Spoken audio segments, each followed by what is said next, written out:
నీకోసం పార్ట్ 14.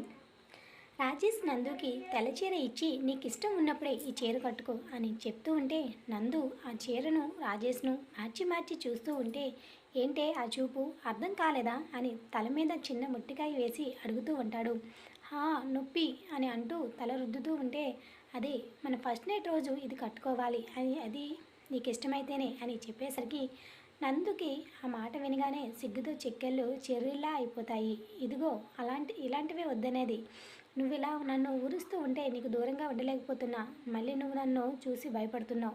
ఎలానే నీతో వేగేది అని అనుకుంటూ బుద్ధిగా పడుకుంటాడు.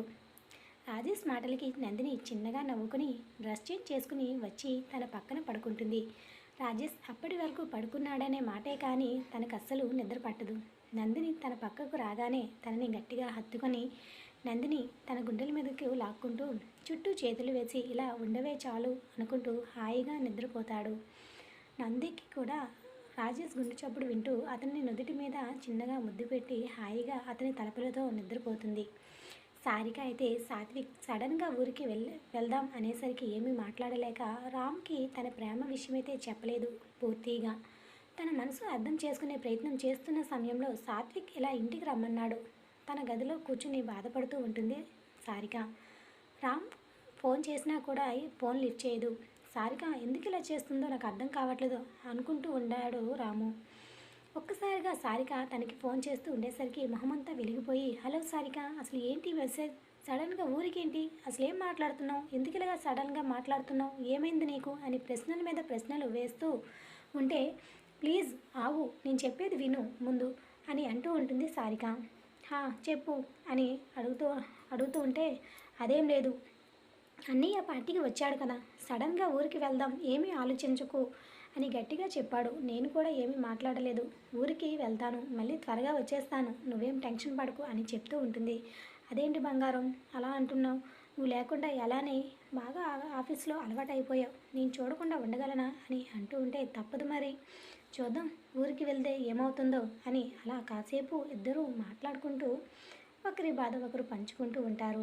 ఇక పొద్దున్నే లేచి తనూజ మహాలక్ష్మి దగ్గరికి వచ్చి, అమ్మ, నువ్వు నాన్న కొన్ని రోజులు ఎక్కడికైనా టూర్కి వెళ్ళండి, చాలా బాగుంటుంది, లేదా అమ్మమ్మ దగ్గరికైనా మీరు వెళ్ళండి అని చెబుతూ ఉండేసరికి తనని ఆశ్చర్యంగా చూస్తూ ఉంటుంది మహాలక్ష్మి. ఎందుకే సడన్గా ప్లాన్ చేస్తున్నావు అని అనేసరికి, మరి కాదా, లేకపోతే ఏంటి మమ్మీ? అన్నయ్య ఎప్పుడు ఆఫీస్ అనుకుని వదిన సరిగ్గా పట్టించుకోవడం లేదు. కొత్తగా పెళ్ళైన జంట ఎలా ఉండాలి? ఎప్పుడు ఆఫీస్లో ఉంటే వాళ్ళకి ప్రైవసీ ఎలా దొరుకుతుంది? అమ్మ, ఏదైనా ఆలోచించాలి కదా. ఒకరి మీద ఒకరికి అమితమైన ప్రేమ ఉంది, కానీ అన్నయ్యకి టైం కుదరటం లేదు అని తనూజ మహాలక్ష్మికి చెప్తూ ఉంటే, మరి డాడ్ లేకపోతే వాడికి ఇంకా వర్క్ ఎక్కువ అవుతుంది కదే అని అనేసరికి, మమ్మీ అది నాకు తెలుసు, కానీ వదిన ఇంట్లో ఒంటరిగా ఉంటుందని అన్నయ్య ఎలా అయినా అడ్జస్ట్ చేసుకుని త్వరగా ఇంటికి వస్తాడు, తన కోసమైనా కొంచెమైనా ఆలోచిస్తాడు. ఆ విషయం నువ్వు అన్నయ్యకి చెప్పి పిల్లమ్మ, అమ్మాయి ఉంటుంది, ఆఫీస్కి లీవ్ పెట్టమని లేదా త్వరగా అయినా ఇంటికి రమ్మని చెప్పావంటే వింటాడమ్మా, అర్థం చేసుకో అని అడుగుతూ ఉంటుంది. సరే తనుజ, నువ్వు చెప్పినట్టే చేస్తాను, నువ్వు చెప్పింది కూడా బాగానే ఉంది. వాళ్ళిద్దరి మధ్య చిన్న చిన్న అపార్థాలు వస్తున్నాయి, నాకు అర్థమవుతుంది. ఈ సమస్య పోవాలంటే వాళ్ళకంటూ కొంత మనం స్పేస్ ఇవ్వాలి, లేదా వాళ్ళనైనా ఎక్కడికైనా పంపించాలి అని అంటూ ఉంటుంది మహాలక్ష్మి. సరే మమ్మీ, నువ్వేదో ఒకటి ఆలోచించు, నీకు ఏది కరెక్ట్ అనిపిస్తే అదే చెయ్యి. నేను విజయ్ గారు వస్తారు, నేను బయలుదేరుతాను, వెళ్ళి రెడీ అయ్యి వస్తానమ్మా అని చెప్తూ ఉంటుంది. తనుజ, సరే అమ్మా, నువ్వు వెళ్ళు, నిదానంగా తయారవు, విజయ్ వస్తే నేను చూసుకుంటాలే, నేను మాట్లాడతా అని చెప్తూ ఉంటుంది. సరే మమ్మీ అని తనుజ రెడీ అవ్వడానికి వెళ్తూ ఉంటుంది. అప్పటికే నందు, రాజేష్ ఇంకా నిద్ర లేవరు. ఏంటి వీళ్ళు ఇంకా నిద్ర లేవలేదా అని మహాలక్ష్మి వాళ్ళకి కాఫీ తీసుకుని వెళ్తూ డోర్ లాక్ చేస్తూ ఉంటుంది. ఒక్కసారిగా నందుకి మెలకువ వచ్చి మొబైల్ తీసుకుని చూసేసరికి టైం చాలా అయింది. ఇంతవరకు నిద్రపోయానా అనుకుంటూ డోర్ ఓపెన్ చేసి చూసేసరికి ఎదురుగా మహాలక్ష్మి కాఫీ కప్స్ పట్టుకొని ఉంటుంది. అత్తయ్య అది అంటూ ఉంటే, పర్వాలేదురా తీసుకో అని చెప్పి ఇద్దరికి కాఫీ ఇస్తుంది. సరే త్వరగా ఫ్రెష్ అయ్యిరా అని మహాలక్ష్మి చెప్పి కిందకి వెళ్ళిపోతుంది. సరే అత్తయ్య అని నందిని కూడా ఊకొడుతూ ఉంటుంది. కాఫీ తీసుకుని డోర్ దగ్గరకు జరిపి కాఫీ కప్ పక్కన పెట్టి, రాజేష్ గారు లేవండి, ఇప్పుడే లేపుతున్నావు, కాసేపు పడుకోనివ్వు ప్లీజ్. లేవండి, ఇప్పటికే చాలా టైం అయింది. మీరు ఆఫీస్కి వెళ్ళరా? అత్తయ్య కాఫీ తీసుకుని వచ్చారు అని చెప్తూ ఉండేసరికి నెమ్మదిగా లేస్తూ ఉంటాడు. మత్తులోనే తన చేతులు పట్టుకొని లాగేసరికి అమాంతం నందిని తన గుండెలపై వాలిపోతుంది. ఏంటండి పొద్దు పొద్దున్నే ఇలాంటివి అనేసరికి, మరేం చేయను, నువ్వెలాగో భోజనం పెట్టట్లేదు, ఇలాంటి చిన్న చిన్న సరదాలైనా తీర్చుకోనివే అని ముద్దుగా అనేసరికి తననే మైమర్చిపోతూ చూస్తూ ఉంటుంది. నందిని, ఏంటే మొగుడికి సైట్ కొడుతున్నావా అని అడుగుతూ ఉంటాడు రాజేష్. నా మొగుడు నా ఇష్టం, సైట్ నా ఇష్టం, కొడతాను, లేకపోతే ముద్దు కూడా పెట్టుకుంటాను, మీకేంటి అని అనేసరికి రాజేష్ నందు మొహానికి దగ్గరగా వచ్చి అడుగుతూ ఉంటాడు. ఒక్కసారిగా నందురు ఉలిక్కి పడుతుంది. నేనేం అనలేదు, అలా బొంగుమూతి పెట్టుకుని ఉండేసరికి నందు, నువ్వే అన్నావు, ఇప్పుడే అన్నావు కదా, నేను విన్నాను, సరే సరే ముద్దు పెట్టు ముందు, నాకు ఆఫీస్కి టైం అవుతుంది అని అడుగుతూ ఉంటాడు. సరే శ్రీవారు, మీరు ఆఫీస్కి వెళ్ళిరండి, వచ్చిన తర్వాత ముద్దు పెడతాలి అని అంటూ ఉంటే, లేదు ఎప్పుడుది అప్పుడే, ముందు ఇప్పుడు ముద్దు పెట్టు నందు, తర్వాత తప్పించుకునే ప్రయత్నం చేస్తూ ఉంటుంది నందు. రాజేష్ నడుం చుట్టూ చేతులు వేసి అటు ఇటు కదలనివ్వకుండా చేస్తూ ఉంటే ఇక నందిని చేసేదేం లేక రాజేష్ని గారంగా పిలిచి, మరి ఇవే వద్దన్నది, ఇలాంటి క్యూట్ ఎక్స్ప్రెషన్స్ ఇచ్చి నన్ను రెచ్చగొట్టాకే పొద్దున్నే, ముందు బుద్ధిగా ముద్దు పెట్టు అని రాజేష్ నందు మొహానికి దగ్గరగా వచ్చి తనని చూస్తూ ఉంటే నందు ఇక చేసేదేమి లేక అతని పెదాలపై చిన్నగా ముద్దు పెడుతుంది. ఇక నందిని అసలు వదలకుండా రాజేష్ కూడా ముద్దును కొనసాగిస్తూ ఉంటే నందు రాజేష్ను ఇంకా గట్టిగా అదుముకొని తన జుట్టులోకి వేలు పోనిచ్చి గాఢంగా ముద్దిస్తూ ఉంటే ఒకరికొకరు ముద్దులోనే మాధుర్యాన్ని ఆస్వాదిస్తూ ఉంటారు. కాసేపటికి వదిలి, థ్యాంక్స్ బంగారం, ఇలా రోజు మార్నింగ్ నువ్వు ముద్దు ఇవ్వవే, నాకు ఫుల్ ఎనర్జీగా ఉంటుంది అని చెప్తూ కాఫీ ఇద్దరు కూడా బాల్కనీలోకి వెళ్ళి తాగుతూ ఉంటారు. ఇద్దరూ ఫ్రెష్ అయ్యి కిందకి వచ్చేసరికి తనుజ కూడా రెడీ అయి తన లగేజ్తో పాటు రెడీగా ఉంటుంది. అప్పటికే విజయ్ వచ్చి మహాలక్ష్మి వాళ్ళతో మాట్లాడుతూ ఉంటాడు.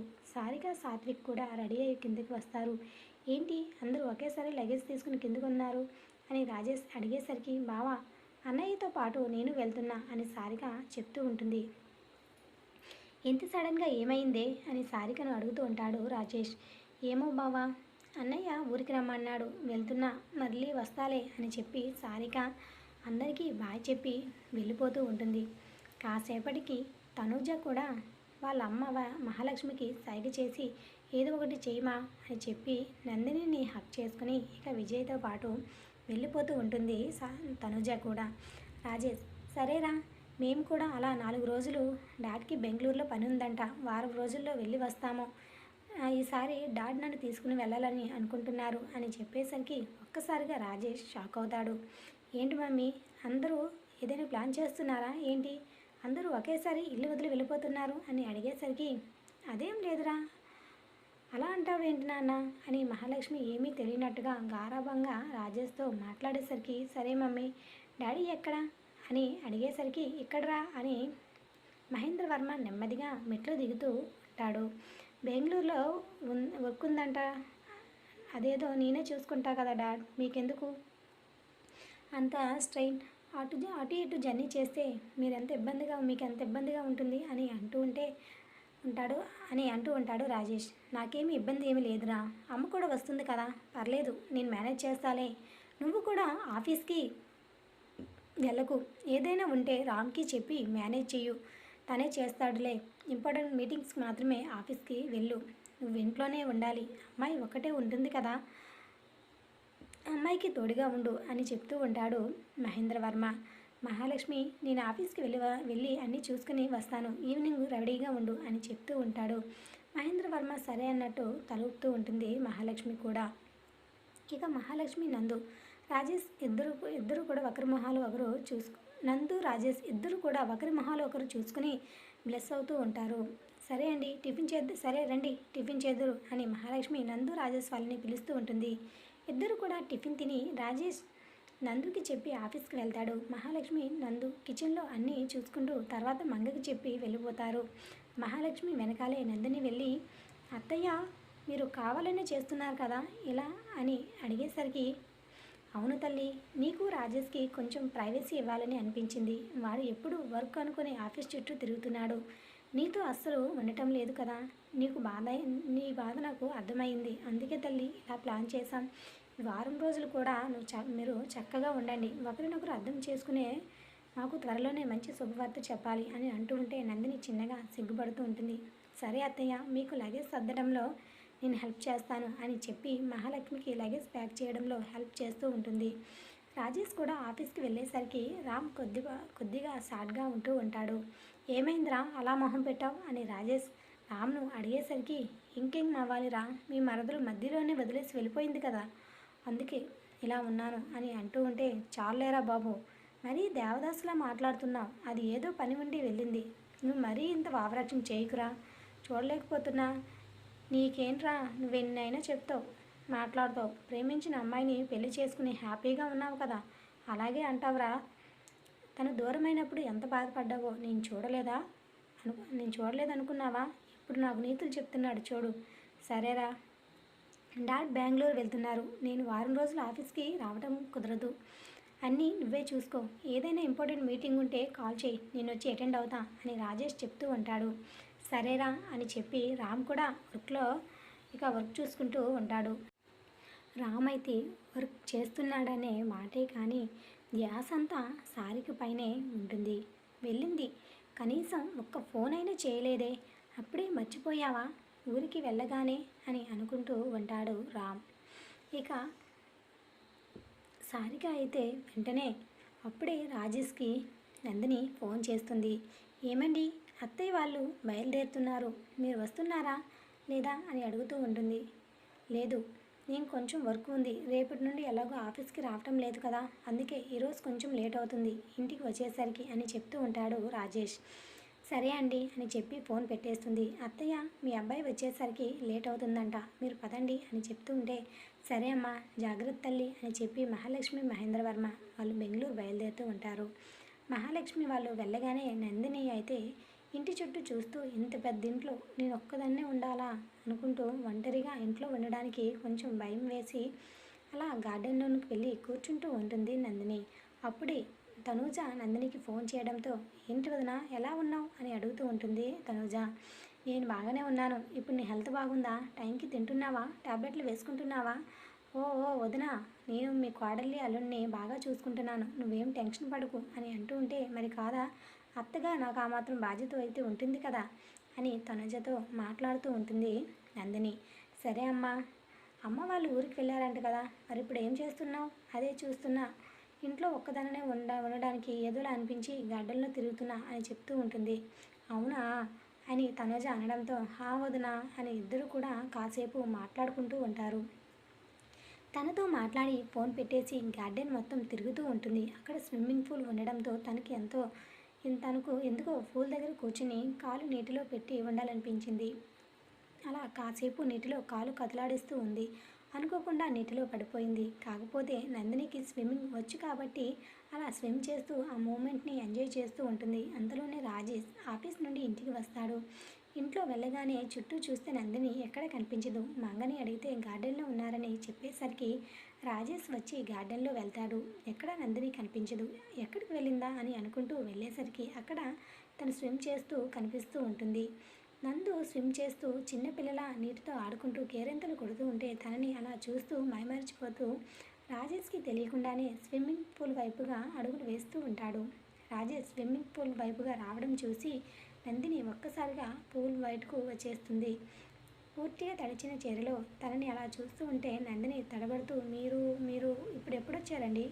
ఈరోజు లేటుగా వస్తానన్నారు కదా అని నందిని అనేసరికి నాకు ఎందుకో ఆఫీసులో ఉండాలనిపించలేదు, వచ్చేసా. రాగానే నిన్ను చూసే అదృష్టం కూడా దక్కింది అని అనేసరికి నందిని రాజేష్కి ఎదురుగా అలా తడిచిన బట్టల్లో ఉండలేకపోతూ ఉంటే తనని చేయి పట్టి ఆపి తననే చూస్తూ ఉండేసరికి రాజేష్ గారు మీరు అలా చూడకండి, నాకు ఏదోలా ఉంది అని అంటుంటే ఏదోలా అంటే ఎలా అని కళ్ళెగరేస్తూ అడుగుతాడు. ఏమీ సమాధానం చెప్పలేక సిగ్గుతో తలదించుకుని ఉంటుంది. రాజేష్ మాత్రం నందిని తేరుపారా చూస్తూ ఉంటే ఏంటండి అలా చూస్తున్నారు అని అడుగుతూ ఉంటుంది నందిని. నందిని తడిచిన చీరలో నువ్వు నాకు ఇంకా పిచ్చెక్కిస్తున్నావే అంటూ అలా చూస్తూ ఉంటాడు. నందిని మొత్తం తడిచి తన శరీర సౌష్ఠవం మొత్తం కనిపిస్తూ ఉంటే చూపు తిప్పుకోలేక తనకి దూరంగా ఉండలేక తనని గట్టిగా హత్తుకుని నడుము చుట్టూ చేతులు గట్టిగా బిగించి నడుముని ఒత్తుతూ తన మైకంలో తీసుకువెళ్తూ ఉంటే నందిని కళ్ళు మూసుకుని రాజేష్ను గట్టిగా హత్తుకుని తన మీదకు అదుముకుంటూ ఉంటుంది. రాజేష్ నుదుటి మీద చిన్నగా ముద్దు పెట్టి చెక్కిలి మీదుగా ముద్దులు పెడుతూ ఉంటే నందు మెడ మీద చిన్నగా బైట్ చేస్తాడు. నొప్పికి అమ్మ అని గట్టిగా అరిచి రాజేష్ని తోసేస్తుంది. ఓయ్ ఏంటి అలా తోసేసావు? చూడ్డానికి మునక్కాళ్ళ సన్నంగా కనబడతావు, కానీ ఎంత బలం నీకు ఎలా వస్తుందో అని అడుగుతూ ఉంటాడు. మీరు ఎలాంటి పనులు చేస్తే అమ్మాయికైనా ఇలాగే వస్తుంది అని తిప్పుకుంటూ వెళ్ళిపోతూ ఉంటుంది. చూస్తా ఎన్ని రోజులు పారిపోతావా అని అనుకుంటూ కాసేపు స్విమ్ చేస్తూ ఉంటాడు రాజేష్.